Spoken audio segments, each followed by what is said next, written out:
You are listening to The Brian Craig Show podcast, broadcasting from sunny South Florida. Brian is joined by his wife and co-host, Kathy. Follow Brian on social media at briancraigshow.com. And now, Brian and Kathy. Welcome to the program, everyone. I'm Brian Craig, always joined by my wife and co-host, Kathy. We've got a whole bunch to cover today, so don't miss a second of the podcast. We're going to cover a lot of stuff. Okay, DeSantis, he's left Iowa, and he was in South Carolina today. That's one of the big, primary states, one of the first ones. So he's there, and he really shouldn't have left us first 2 days of hurricane season in Florida, and our governor has left us. I hope Florida is set up and okay if a hurricane comes.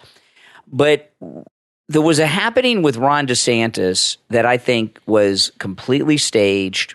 I'm going to play you the audio. There was a heckler. So I'll play the audio uninterrupted, and then I'll go back, Kathy, and I will talk about it. Yeah. And I'll tell you why I think it is staged. In fact, I'm like 99.9% positive it was staged for a variety of reasons, but one in particular. But let me play. I'm going to play it uninterrupted. So this is today, South Carolina, the staged, in my opinion, heckler of Ron DeSantis. Parents have a fundamental to direct the education and upbringing of their children.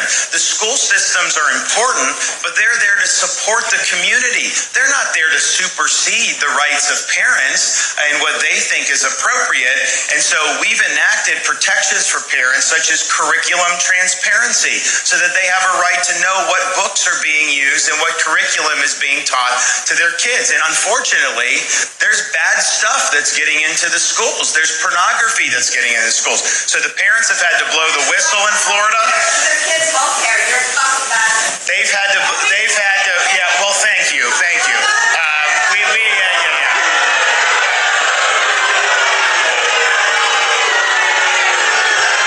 not going to let you impose an agenda on our kids. We're going to stand up for our kids. We're going to make sure to do it right. That's what we're going to do. Yeah.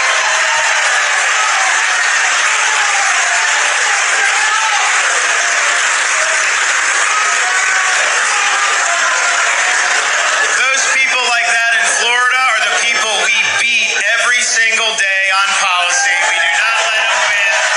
We win all these battles. We're not letting them indoctrinate our kids. Not on our watch. Okay. Now, I'm going to tell you why I think that was staged, okay? Now, how I shouldn't say why I know, how I know it was staged, okay? And I'm going to go through some things. But one thing in particular, if you watch the video, go find it online and watch the whole full-length video. Mm-hmm.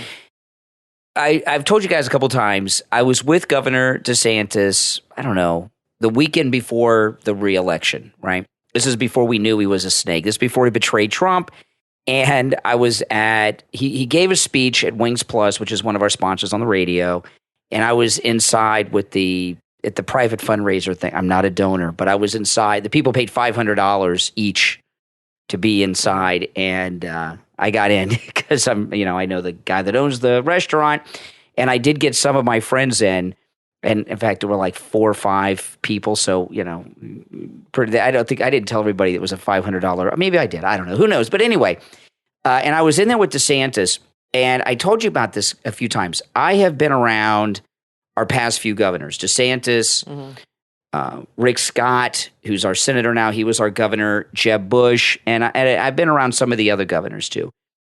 The other governors have a couple of state troopers with him. And I'm talking about at campaign stops when they're running. A couple state troopers with him, that's it. Mm-hmm. DeSantis had a security detail like a president has. A major security detail. It was huge. Metal detectors like at the airports and everything else. You don't typically have that with governors, okay? They had dogs come in and smell all of us. They went through all the women's purses inside the place and everything else before DeSantis got. I've never seen anything like this for a governor. Not for a governor. It's very unusual. So the reason I mention all this is not just to brag that I was in this private event with this snake. Trey didn't know he was a snake then. But when I watched the video and this woman, she says, "You're an effing fascist." I've watched it. Is that what she said? I couldn't. Yeah, you're an effing fascist. I was watching the security people. None of them moved. And I've been at events where there have been hecklers. When there's a heckler— That's an interesting detail. Yeah, you don't see this on television typically because the cameras cut away and things like this. But with this one, there was a camera angle at the DeSantis event that was far in the back of the room, showing the whole room. And the reason that is they want to show that he's got so many people there. He's popular like Trump, Right. whatever. And you could see all the security people. When there's a heckler in a crowd like this at an event with somebody that has protection like DeSantis, and I've seen this happen, the security come in and grab them and carry them out. Like at a Trump rally. He says, take him home to mommy, and they cart him out within literally 10 seconds. Yeah, and they did that before he was president, too. That's right. They did that before he had the Secret Service. That's correct. And DeSantis has even more enhanced security than when I saw him because that's he's an interesting observation. Because now he's an officially announced presidential candidate, so he has even more security. And the security people didn't flinch. They didn't move. It's like they were in on it. You understand what I mean? I think they're staged too. It was staged. I think it was staged. for me, it's just a hunch, but I think your evidence there is pretty good because, like I said, whenever there is a heckler at a Trump rally, and he's had them from before he was even president, the security comes in and removes that person immediately without question. And this person was not removed. And then after they did their thing, they just stopped talking altogether. Just like the women that jumped on the stage and said Jews against DeSantis. Yeah. I think you're going to see that was ridiculous. A heckler at every one of his events. Exactly. And I think it's going to become par for the course. I'm just really, we were talking about this today. I'm really curious about these poll numbers, okay? I'm not saying DeSantis is beating Trump, but it is a little suspicious to me that he has had zero with his, now I know his announcement wasn't that exciting, but there are people that do like DeSantis. I know people that have switched from Trump to DeSantis. I don't know why, but there are people that have done it. And people know who he is. I just watched his segment from Sky News. They talked about him. I told you guys a while ago, my mom went to Canada. They knew who he was. They love the guy. So people know who DeSantis is. And I don't understand why there's actually been a negative bump, whatever you call it. Yeah, Trump got the bump. It's gone back. Trump got the bump. To me, that is so strange. I almost feel like they're setting up Trump, like these poll numbers. I almost feel like they're setting him up, like they're giving out fake poll numbers. No, now this to is give what him a happened. false sense of security or something. I don't know. It just seems weird that he has no bump at all. I'm going to go through the most recent polls as of today in just a minute, and they're not good for DeSantis. Don't you find that strange that he has no bump? It's if he had not betrayed Trump, yes. If he would not have betrayed Trump, see what happened was when that Bragg thing was going on with that grand jury, he came out and sided with Bragg. That was stupid. And that was it for DeSantis. That was it. Well, they were saying on the news that all these other people running are hurting him. That because, and they made a good point, all the people that are like Scott and Nikki Haley, all the people that are voting, that are ticking their box are anti-Trumpers. So they said you got all the people that like Trump voting for Trump in the polls, but all the people that don't want Trump, their vote is spread out among like 6 people. No, that's not true because when I go through the polls, Trump has higher numbers than DeSantis and all the others combined. No, I know a lot of these polls. So they're splitting the never Trumper vote. That's true, right. But there's even if he had all those people, he'd still be way behind Trump. How much more he might let me have go 10 through more points. I'll go through some of them right now. This is the most recent that just came out. Now all these polls are of Republican voters because we're in primary time, so only Republicans matter right now, right? Yeah. So in Nevada, Trump is 32 points ahead of DeSantis. So Trump has 53 and DeSantis has 21. Okay. Yeah, that's huge. So let me do the math. Okay. He has 53. So he's 32 points ahead, right? Nikki Haley has 3. This is in this Nevada poll. Scott has 2. Ramaswamy 2. Pence 1. Hutchinson 0. And Sununu 0. So if DeSantis had all those other ones, he'd have 21, 24, 26. He'd have 29. Assuming that all of them would vote for DeSantis. Correct. He'd still, He I don't think he'd get all those points. He might get half. But if he did, he'd still be behind. So those people might still choose Trump over him. So in Nevada, President Trump is 32 points ahead of DeSantis. See, one of the things is they've greatly underestimated how popular Trump is. Trump is popular more than anyone realizes. Okay, this is West Virginia. Trump is 45 points ahead of DeSantis. Listen to this. The West Virginia, right? Trump at 54, DeSantis at 9. What is DeSantis going to do if it's a year from now? Of course, he thinks Trump will be in jail.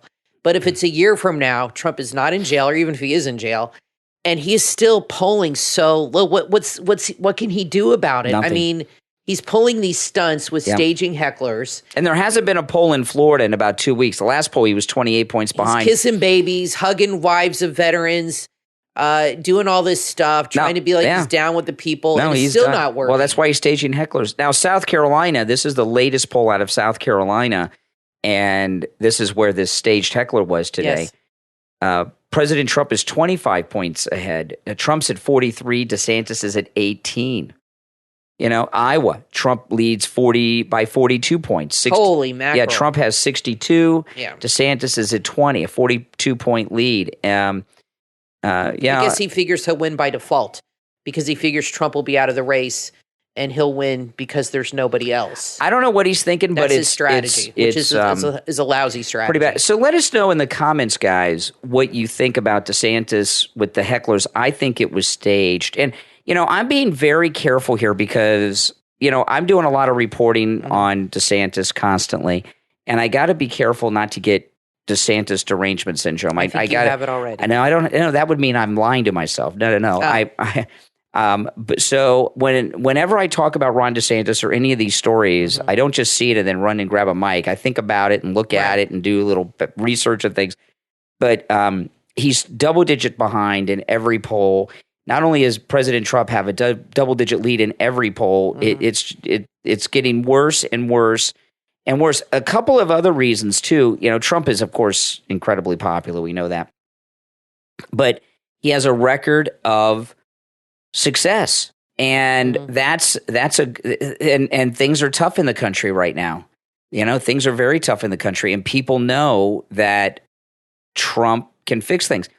I know that, we had some family up in Canada and they ran into some DeSantis people, up in Canada. I don't think DeSantis is as well known as we think he is. I know some people that follow the news and politics hardcore may know who he is, but I don't think he's our governor. I don't think he's as well known as we think he is outside of Florida. But the one big story that no one has been talking about is he's double digits behind Trump in Florida. He's the sitting governor. He was just reelected a few months ago. If he can't win Florida against Trump, he can win nothing. So the other ones, it's hopeless for DeSantis, but they're hoping and planning on him getting arrested and not being able to run. This is some race. I do want to talk a little bit about the fall with Biden.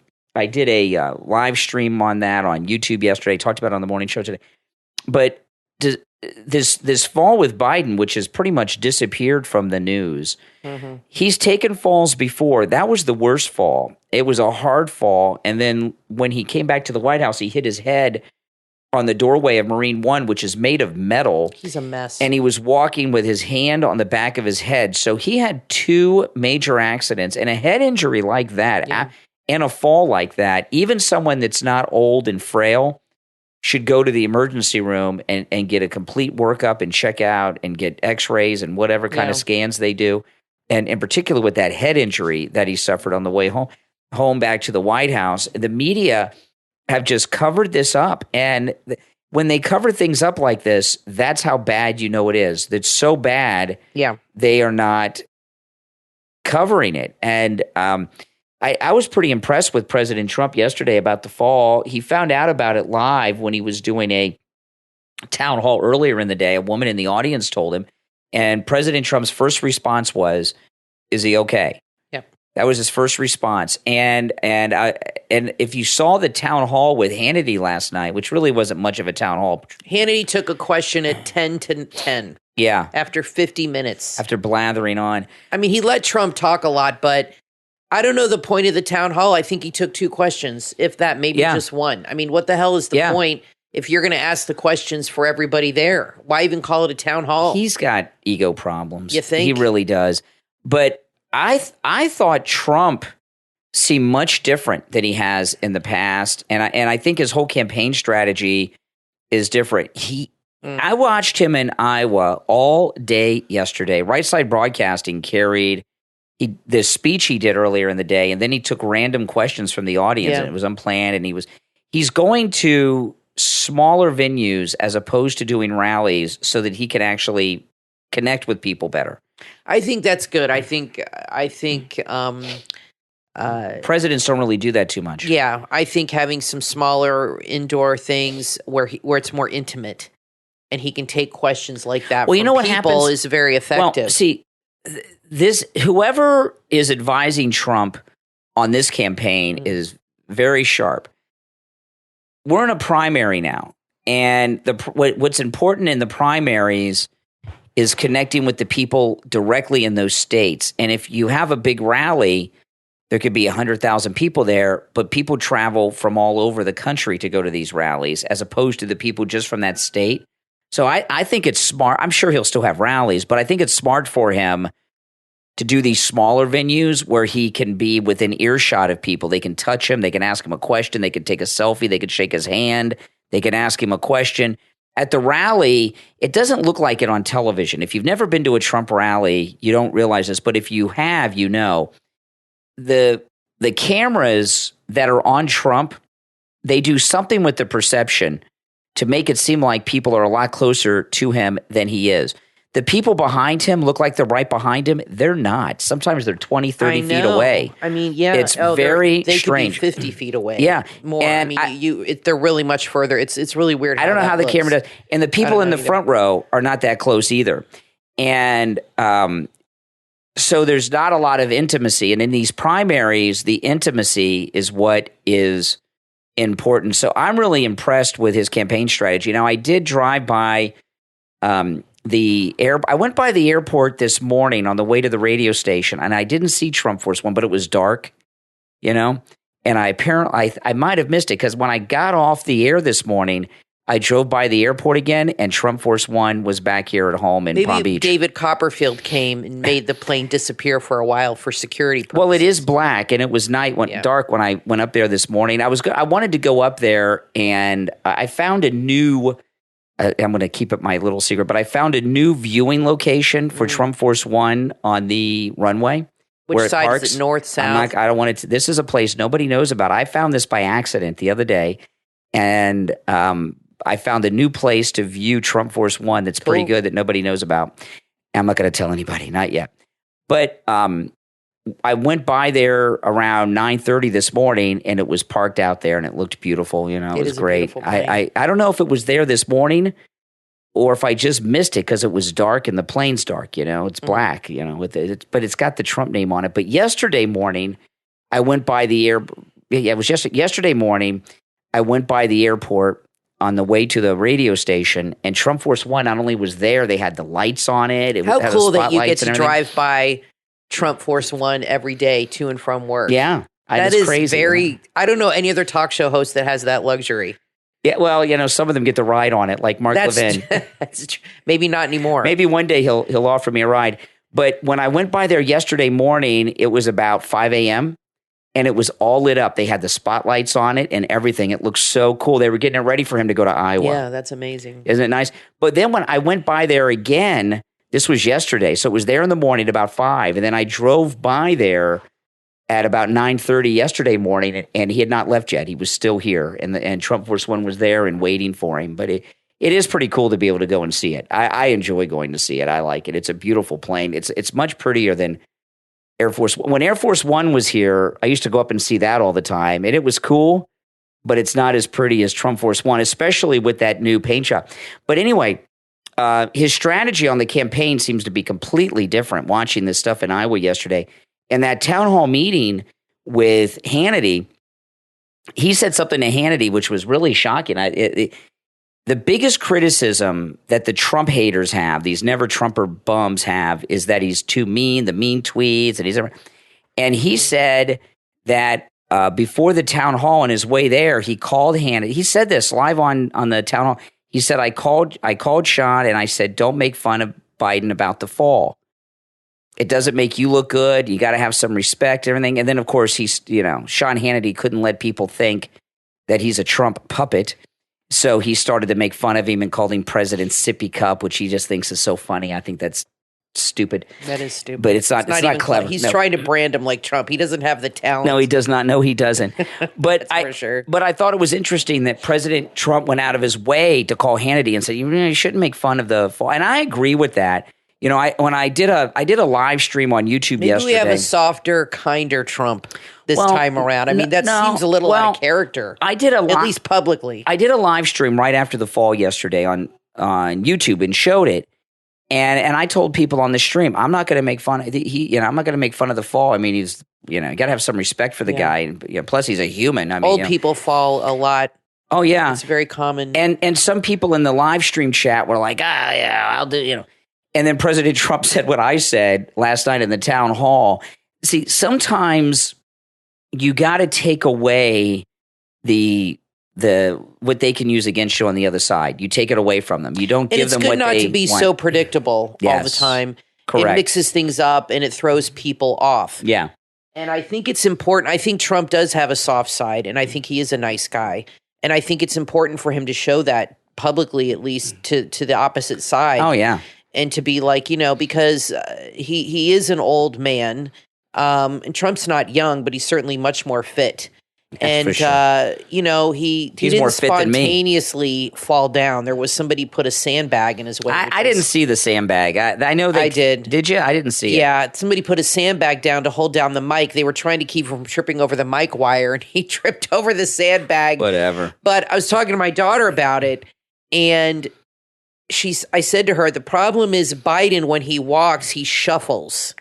So he doesn't pick up his feet as well as a normal person as high. He kind of shuffles along. So he's going to trip more because he's not like lifting his feet to walk properly. He's kind of scooting along. Mm-hmm. But maybe Trump got really nervous that Kamala was going to be the president, and that's something we all don't know. Oh, my goodness. Yeah, but I like the way Trump's handling the new campaign. Now, listen, guys, if you're interested in advertising or promoting something on the podcast, go to my website, briancraigshow.com, and send us an email. When you send an email, by the way, if you've got a link or something to what you're interested in advertising, send that with the email, briancraigshow.com, and it can be anything. It can be an event, a book, a company, a product, anything you're looking to promote, just send us an email. Go to briancraigshow.com, and Kathy checks those emails, and then she'll show it to me, and we will get back to you. All right, so it's briancraigshow.com. You can send an email right there. All right, listen, we're going to take a break. There's a lot more to talk about. Don't go anywhere. I'm Brian, always joined by my wife and co-host Kathy. Back after this.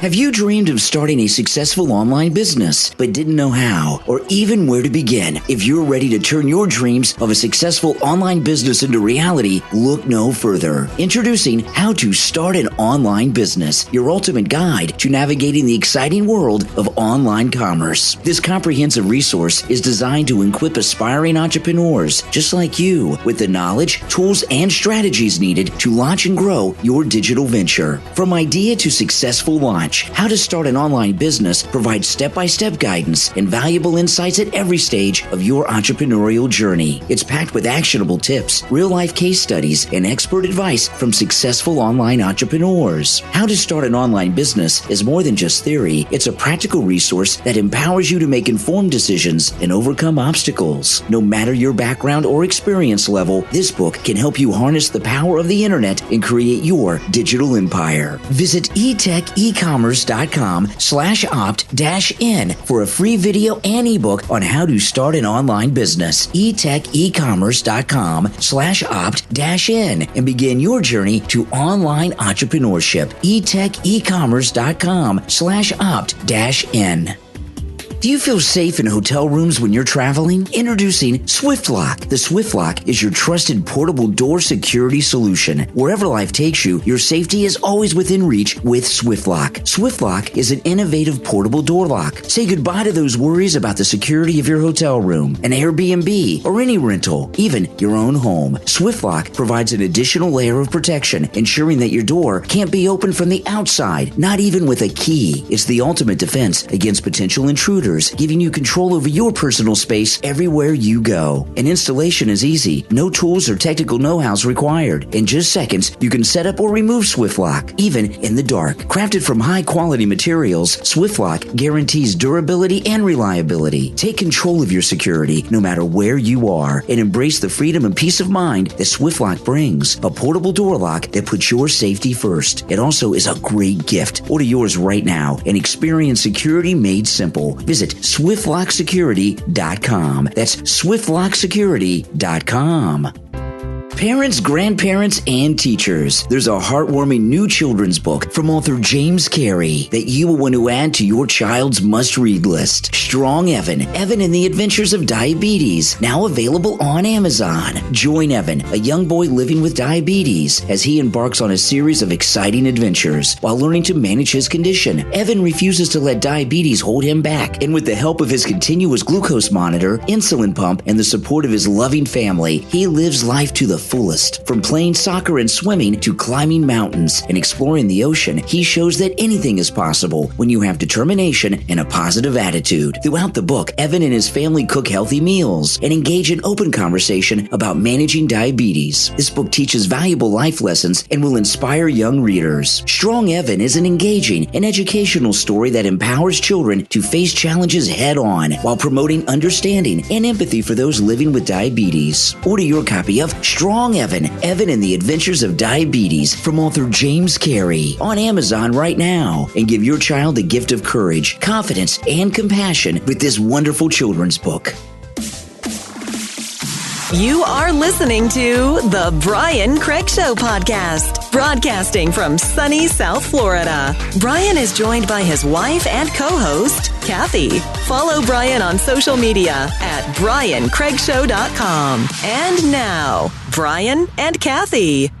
Welcome back, everyone. I'm Brian, always joined by my wife and co-host Kathy. I was just reading this story that I'm not going to read all the details of it because it's too vulgar. It's out of California. A teacher at El Dorado High School. I saw this in California was caught on video. This is high school, not that this would be appropriate in college either, but this is just not appropriate in a classroom. High school these are children. I know you know who calls kids, young adults, perverts. Okay, yeah, exactly. Young adults. It makes them feel okay, I guess, about their weirdness, their perversions. They're not young adults. Liberals love to children. Sexualize children and teenagers. They do. So this high school teacher at El Dorado High School in California was caught on video giving explicit instructions to her students on the proper way to have sexual pleasure during anal sex. What was the subject of her class? What does she teach? Does she teach health? Does she teach English? I wonder what she teaches. Let me read further. Science? Maybe it tells us. I guess maybe that's her thing. In a now deleted video shared by an Instagram user, the teacher can be seen talking about the pleasures of anal intercourse for gay men, while an enlarged image of a prostate gland was projected on the wall behind her. Oh my God. Brian, we're in bizarro world. I can't even read the rest of this. If you have kids in school, you need to pay attention. You need to really, really pay. When I was in school, my parents never paid attention. Well, they never went to a parents' conference ever. Of course, I was a good student, but they never called the teacher. They never had to. They never looked through my books. The only thing they looked at was my report card. That's it. There was no fear of indoctrination or brainwashing, or I had health class in 6th grade, and all we talked about was they separated the boys from the girls. She briefly talked about procreation. It was extremely clinical, and all the girls were, of course, grossed out at that age. And she talked mostly about menstruation and stuff like that. I don't know what the guys talked about, but that's what we talked about. And then I had health in 9th grade, and it was about fitness and all that. Sex education was, and the health I took in 6th grade was like a 3-week course, okay? What they're teaching now, this is in a regular high school, I know it's high school, but like you said, they're still minors. The children. They're children. High school class. I would love to know the subject she teaches. Even if she's teaching health or science, it doesn't matter. Well, the article, Obviously, she's into anal sex. I'm not going to read the rest of the article, okay? Because it's too graphic. But it is the most graphic thing I've ever read about anal sex. I must tell you, not that I remember reading anything How many things have you read about anal sex? I'm a little worried here. Well, I think this might be the first time I actually read something about anal sex. But it is more graphic than you can imagine. Wow. And I did tweet an article about it. It's from the Gateway Pundit. Pundit. She got fired. She should be arrested. But, here's the thing about... You're right about that. It is California, though. This is the thing about a lot of these teachers. We had an incident. This was a few years ago. There was a bust made at a swingers club, and there were 2 local public school teachers there. They were fired immediately. The bust was on Saturday. It was a swingers club where adults, swingers club do their thing.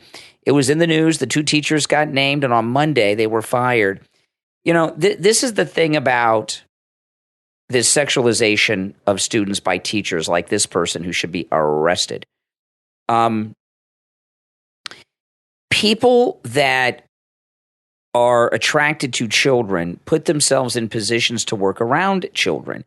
And, sometimes I'll go to the state fair or a carnival with our daughter, and we'll go at night on a Friday or a Saturday, and I'll see these groups of girls that are like 14 to 17, no parents around, and they got these homeless men that are carnies that they're around. It's dangerous.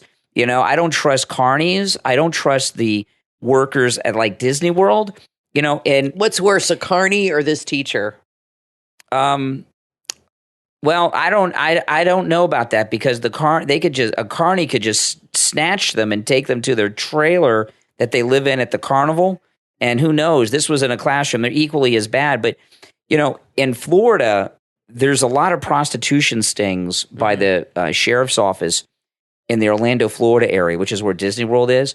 Yeah. And anytime they do a prostitution sting, there's always at least one Disney worker there. Yeah. And there was a Disney World worker a couple weeks ago who was arrested on child pornography charges, and they had child pornography on their... Disney has a problem with that. Yeah, they had child pornography on their work computer at Disney World, and they were arrested. So any place where there are children, you're going to find perverted sickos. Absolutely. Even college-educated school teachers. And that's just the way it is, and this sexualization that's going on among children, whether it's the drag shows or this, and the video came from a student in the classroom who, all the kids have phones, and they filmed it and put it online, and it's gone viral. So obviously, they thought it was strange or whatever.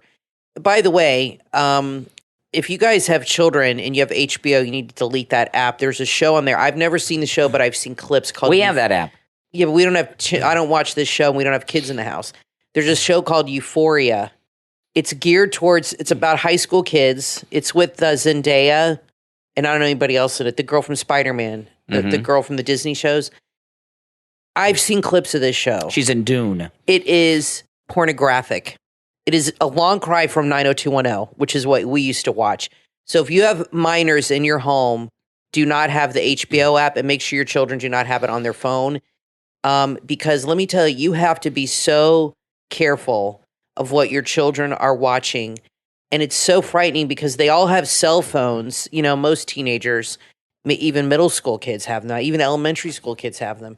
And like my niece watches her iPad all the time, and my sister is very careful, and she watches YouTube videos and all this stuff. Kids are alone with their devices at night, in the car. They could be watching pornography in the back seat of your car. They can pull up anything they want to. They just Google it, and they can have pornographic images. It is frightening. Now, I'm not saying we weren't exposed to that stuff. We had HBO and Cinemax when I was a kid. But but I never watched that stuff. But I know Cinemax would have some like pornographic stuff late at night. But I'd have to go out in my living room and turn it on, and I would never do that. Now kids have devices that are personal, and they can watch, and their parents would never know, and they could sit there and watch it right in front of them, and they would have no clue. You have to be so on alert these days with your kids because there is so much, and now it's happening in the schools, in the classrooms. I tell you, it is scary having kids these days. It is nothing like it was when we were kids. Nothing like it was 10 years ago. This story with this teacher, this is one of the story is as equally as disturbing as a teacher who sends naked photographs of themselves to a student. I mean, this is a teacher who's a sicko. And if you look at what's been going on, it's really been the last 2 or 3 years when we started seeing this, and it's mostly through TikTok on there, but there's been a major recruitment of weirdos and freaks and perverts into the teaching profession in this country. Yes, there has. And they're activists. Yep. And they feel emboldened. And they, one thing that a lot of teachers say that I don't like is they refer to the students as their kids. They're not their kids. They're their students. And you see these weirdo teachers like this one, they feel that they are heroes and they need to do this, and they're sick. And well, I think they're sickos. I think a teacher showing this in class is almost worse than somebody who sends private pictures, because this teacher's so comfortable with this. She should do it in classroom in front of everybody. If you have a teacher that's sending pictures to a student, that's bad. In fact, Emily had a teacher that did that in her middle school. He got fired and arrested. Yeah. Didn't send him to her, but another girl. He sent, that's bad. Don't get me wrong. But that's done in private, and those teachers know what they're doing is wrong. This teacher thinks this is a good thing. Yeah, that's a dangerous teacher. And she is showing this on an overhead projector. She had pictures on an overhead projector with the lights down and showing these images and talking about the pleasures of anal sex. What is wrong with this woman? Yeah. And this is the problem with what's going on with kids. They are desensitized. But I tell you, the argument the left makes on this, because I've heard them make this many times, they'll say, well, guns are more dangerous, and you're not doing anything about shootings at schools, but you're worried about this. Mm-hmm. You're worried about this. That's their argument. Like, well, it's better than a kid being dead. That's how they qualify it. They're all bad. Yeah. They're all bad. Okay, it's not one or the other. I agree. Schools need to be safer. I'm not against the Second Amendment, but schools have done nothing across the board to protect these kids from these school shooters that I can see. It keeps happening, and I don't see any safety protocols in a lot of the schools. Look at Uvalde. They did nothing. But you can't compare one to the other. I mean, they're both not good. But this teacher, I hope you're right, she should be arrested. I mean, child pornography is still illegal, I hope. Or showing it to kids is too. Even discussing this in such a way. In a classroom. Oh, my God. I mean, how uncomfortable must these kids be? You know, Emily told me something interesting yesterday. We were talking. You know, she's 24 now, so she's been out of school for a while. She said in elementary school, they talked about transgender when she was in elementary school? Yeah. And how did we not know about that? Well, exactly. They slip it by you. She never told us. They talked about it, how they should be, she was like in 4th grade, how they should be accepted, how they are a part of the society. So it even, but we weren't on the lookout for that stuff back then. It wasn't a thing. You know what I mean? It didn't even occur to us. How did that come up? Which do you know? Did she tell you which teacher? No, she didn't. I mean, it was a long time ago. I mean, you're talking I'm in shock. 15 years ago, but maybe longer. So she was like, what, 9? Yeah, 15 years ago. But you'll have to ask her the details on that. But she said, yeah, you know, we were taught that about transgender people. And I was like, really? Yeah. I was like, wow. But like I said, this transgender stuff wasn't going on back then, 15 years ago. Yeah. It wasn't so pervasive. So it wouldn't even occur to me but we did go to all her schools and meet her teachers and go to the classrooms. And I got to tell you, if I went to one of her classrooms and there was rainbow crap everywhere and gay pride, I would be extremely concerned, because just having that stuff in the classroom is inappropriate. And schools should be academics only. It should not be teaching them about different sexual positions and anal sex or transgender or pride. There was another school the parents were protesting had a gay pride event. Yeah. Yesterday, they had a gay pride parade. Yeah. At a public school. It's insane. But you can't have but you can't have Bibles in the school. But they can have gay pride. It's correct. This stuff does not belong in the school. It is indoctrination.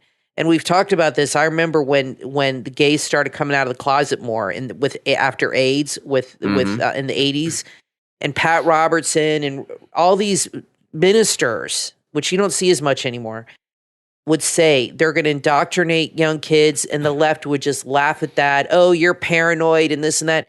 That's what's happening now. It is a full-blown effort to indoctrinate children and desensitize them. What happened? Because look at Emily; she's like, "Oh, it's no big deal." They took prayer out of the schools in the 80s. I remember we had prayer in schools. I told you many times when they people from the local Baptist church came to my school in 5th grade and handed out pocket editions of the New Testament. Didn't even have the Old Testament, just the New Testament, red letter editions of the New Testament. You'd get arrested if you did that today. So, if you go to any society in the world that's run by communists, they take the church out. And that's what they've done here. And now look, here we are in 2023, and we have satanic perverts as school teachers, right? I mean, it's insane. Look what's going on with... That's for sure. Look what's going on right now. This Pride Month thing's going on, right? And even after the Bud Light and Target fiasco, these other companies are still doing this Pride. It's like they don't care. It's like they're doing anti-business. I understand. This Pride stuff going on at these stores. Okay, I'm not talking about Bud Light. Bud Light was just that weirdo girl in charge of their internet marketing campaign, did something stupid. But Target and others, gays now, are married and have kids, right? Adopt and have kids and things like this. Mm-hmm. So what happened with Target and Kohl's, like Kohl's has a Pride thing going on right now. Yeah.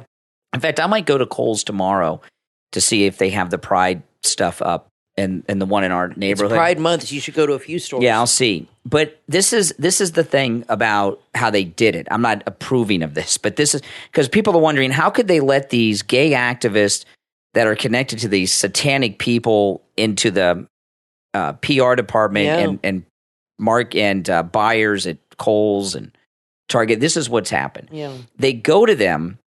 See, first off, the marketing agencies are based in New York City. So they're liberal because it's New York City. And then they go to Target and they go to Kohl's and they say, look, gays are now married and have kids, and this is a whole demographic of parent that we're not appealing to, and we should have all this stuff in here because the gay parents will bring their kids. Now, I understand that there are gays that have kids. Here in Florida, there's a large gay community here in South Florida. It always has been. A lot of you in other parts of the country may not have any gay people in your town, but in Florida, it's just the way it is. And it's always been that way, really. And you see gay men and lesbians out with kids and baby strollers all the time. It's a very normal thing, okay, in this community. And but we're in an unusual place. Most of the country, it's not that common, but that's how they sell it to Target.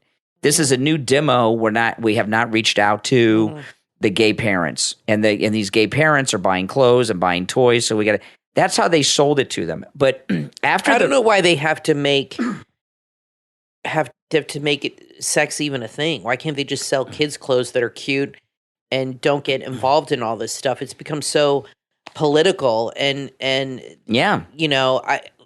Look, I don't care about Pride clothes, or Disney's gone full on Pride this month with merch, whatever. But because I feel like it is what it is. But I don't like the targeting of children and having T-shirts that say "Ask me my gender" or gender neutral, binary, non-binary on his T-shirt for an 8-year-old.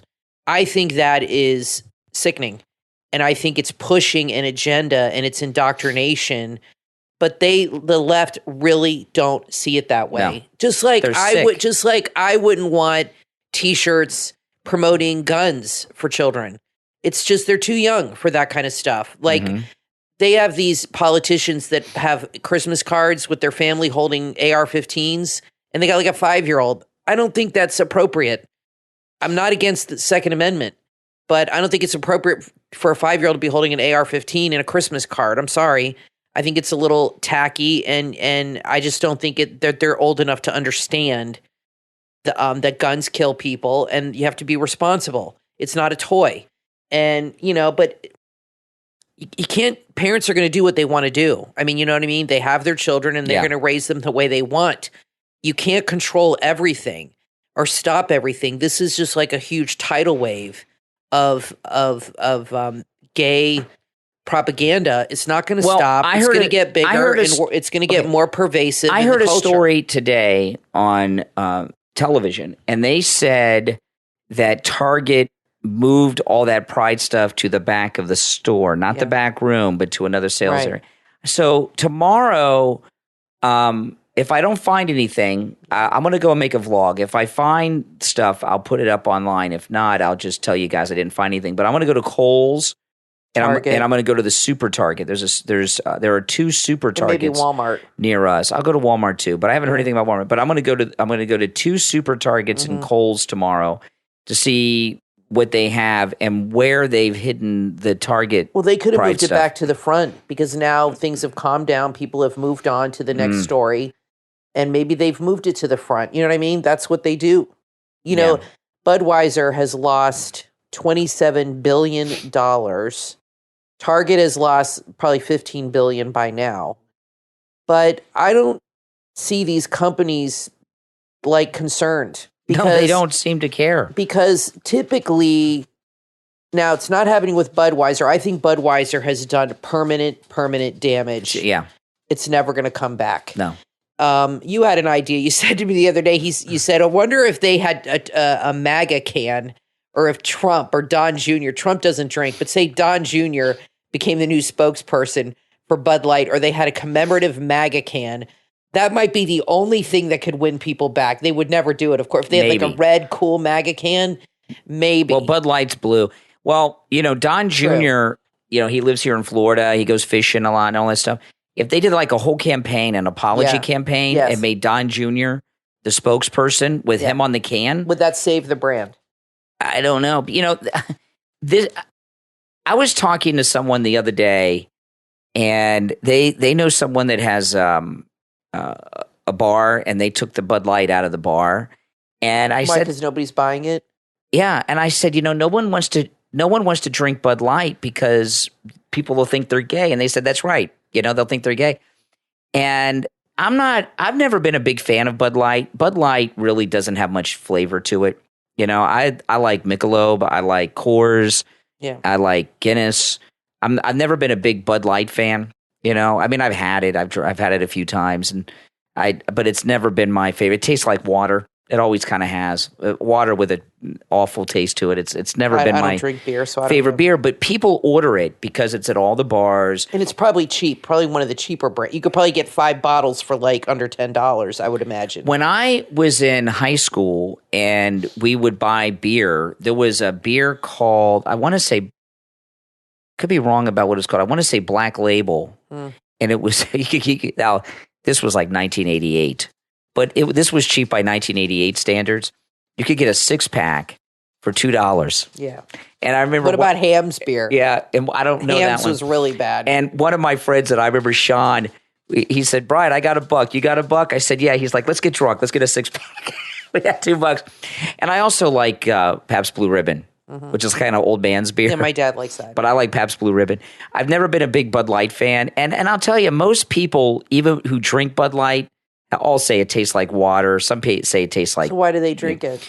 It's like I said, I think it's cheaper. When I go to a bar, usually it's because it's a hot Florida day, and it's on tap, and I'll get in and I'll get a draft, and it's cold. That's beer it. Better. I like soda from a fountain, and you get frustrated with me because we have I like Coca-Cola, and we have cans of Coke, but I'll have you take me to McDonald's. They have the best soda to get a large Coke from, because I'm you got to get a fountain Coke. It's so much better.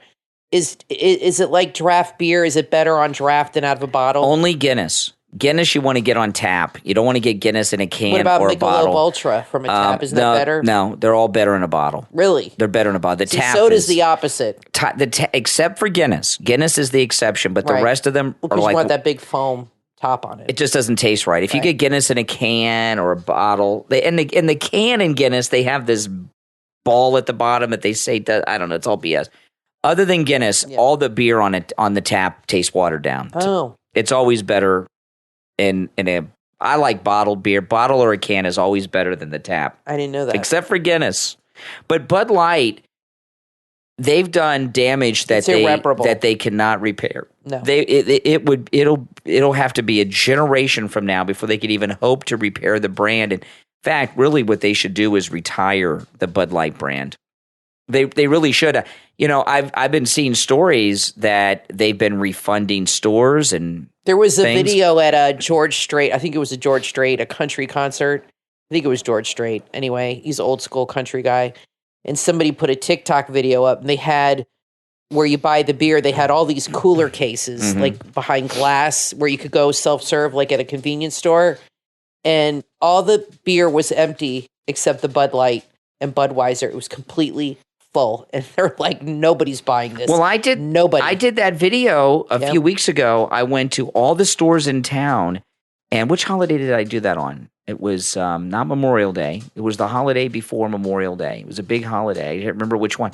But Bud Light was fully stocked in every store. No one was buying it, and I'll tell you, it's getting worse because it's become a trending thing. People that didn't follow the news may not have picked up on it. Maybe it was St. Patrick's Day.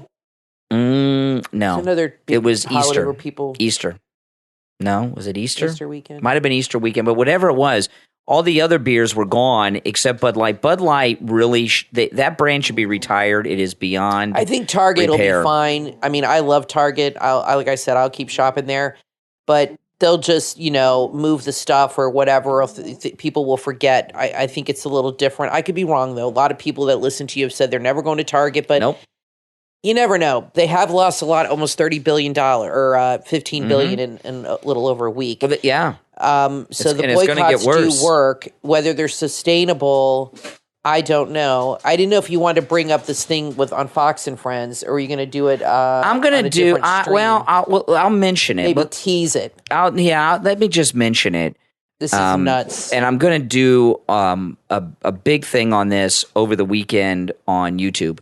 But before we do that, I want to thank our Patreon supporters for their support of the program. And if you would like to support the program, becoming a patron to the show is a great way to do that, okay? And there's a link to our Patreon page in the description of every episode on whatever platform you're listening to us on. And our top Patreon supporters get a live, on-air thank you shout-out on every episode. So the names you'll hear now are our top Patreon supporters. I want to thank Andrew and Connie, Christine, ETW, Chuck, D, Pamela, Rick, Nick, Wesley, Macho, Rome, Wisconsin, Mike P, Carlos, Paulette, John, David, Richard, Melissa, and Arctic Fox. These are our top Patreon supporters. Thank you so much, guys. And remember, all Patreon supporters have access to commercial-free editions of each and every podcast episode on our Patreon page. Plus behind-the-scenes pictures and Patreon-only podcasts.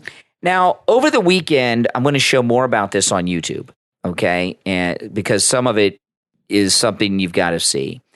To believe. But Fox News are doing the LGBTQ plus Pride Month celebration. And they have a section on their website, America Together, Celebrating Diversity, LGBTQ plus Pride Month. Fox News celebrates the contributions to America by the LGBTQ plus community. And they have all these interviews and videos that they've done. And I'm going to show some of them on YouTube over the weekend, but I'm going to play one of them for you. They've okay? clearly written us off. Now, this is something. We've rejected them, so they're done. They're moving on to a new Yeah. Trying to get a whole new group of people. Now, I'm just going to play a little bit of one of the videos, but on YouTube over the weekend, I'm going to show you the videos, which just to blow your mind that it's hard to believe this is Fox News. I feel like I'm in a dream, a nightmare. Let me play this for you, and then we'll talk about just a little bit. We are celebrating LGBTQ plus Pride Month by highlighting the community's culture and history.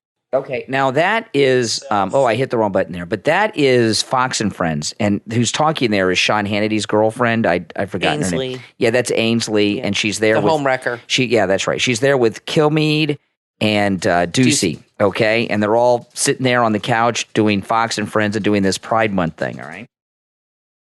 We are celebrating LGBTQ plus Pride Month by highlighting the community's culture and history. And on this Thursday morning, we learn about Billy Beane, the only openly gay former Major League Baseball player who wanted to do some special things. Fox News national correspondent Brian Yanis joins us now. Okay, then the only openly gay former baseball player? What kind of distinction is that? There's no other guys that are ex-baseball players that are openly gay? I'm sure there's quite a few. Pros. I don't know. But they do this whole thing with gay people for the LGBT, and I'm in shock that they're doing this, especially after the major ratings exodus they've had at Fox News. That Ainsley Earhart, who leads Bible study on the Fox Nation app, is a home-wrecking LGBTQ cheerleader. It's bizarre. Those two things are kind of... She should be witnessing not to really these in people. line with her, I would think. Not promoting them. Yeah. This goes to show you that she is not a woman of her conviction, okay? Or she's lying about her faith or whatever. I mean, look, I'm a Catholic. Like I said, I'm not against the gay community. Maybe that's an anomaly or anything like that. I know people and I have people in my family that are gay. I love them dearly. So maybe I'm going to have a different situation, but I'm not hung up on that. I just don't like it being pushed on kids. Yeah. But she promotes herself as an evangelical Christian, leads Bible studies on the Fox app and all this stuff. Meanwhile, she was having an affair with a married man, broke up that marriage, long marriage. You don't know. We don't know. It's been rumored that they were together a long time. It's been rumored, but yes. They may have gotten together after he split. Maybe. But I doubt it. Why else would he leave his wife, of 30 years we don't know or whatever? That. But she's certainly rumored. She's certainly involved in out of wedlock. And now she's pushing the gay agenda. Yeah. Which is also against the Bible. Oh, she's promoting her Bible book. Yeah. At the same time. And I wonder how Brian Kilmeade feels about this. Obviously, the he didn't seem to mind. Murdoch brothers' sons have taken over the network, and this is what they're doing. It's been a slow drip, but now that the Tucker's gone, they are like going full throttle with this. Look for me on YouTube over the weekend, and I'll show you the videos and the Fox News LGBTQ Month Pride Month webpage, and. Something I never thought I'd see. Fox News has just decided we're going full CNN. We don't want these MAGA people back. That's right. Listen, guys, have a great weekend. Look for us over the weekend. Kath and I will be back podcasting over the weekend, and I'll also be live streaming on YouTube over the weekend. So look out for that. I'm Brian, always joined by my wife and co-host Kathy. The Brian Craig Show podcast, by the way, is on all podcast platforms. So look for us there, all right? We'll talk to you next time. Robert Allen Miltenberg invites you to time travel with him to the Roman future. His new novella, available at Amazon.com and Barnes & Noble. It's the golden age of Rome, a time of peace and prosperity. And Scadius Commodius Lavatorius is its greatest scientist. But for all he's achieved, one question haunts him. Will Rome survive the test of time? There's only one way to find out. Come along on this cosmic romp of an adventure. See if you can read the signs any better than a brilliant scientist can. Prediction, science fiction, allegory, national glory. This is a satire at its most gladiatorial. Center stage in the Circus Maximus of your mind. A story of time machines and timeless politics, strange Roman cuisine and gambling parlor tricks, spinning gold and crossing the river Styx. That's the Roman future. Available on Kindle and paperback. Go to Amazon or Barnes & Noble now and visit The Roman Future by Robert Allen Miltenberg today.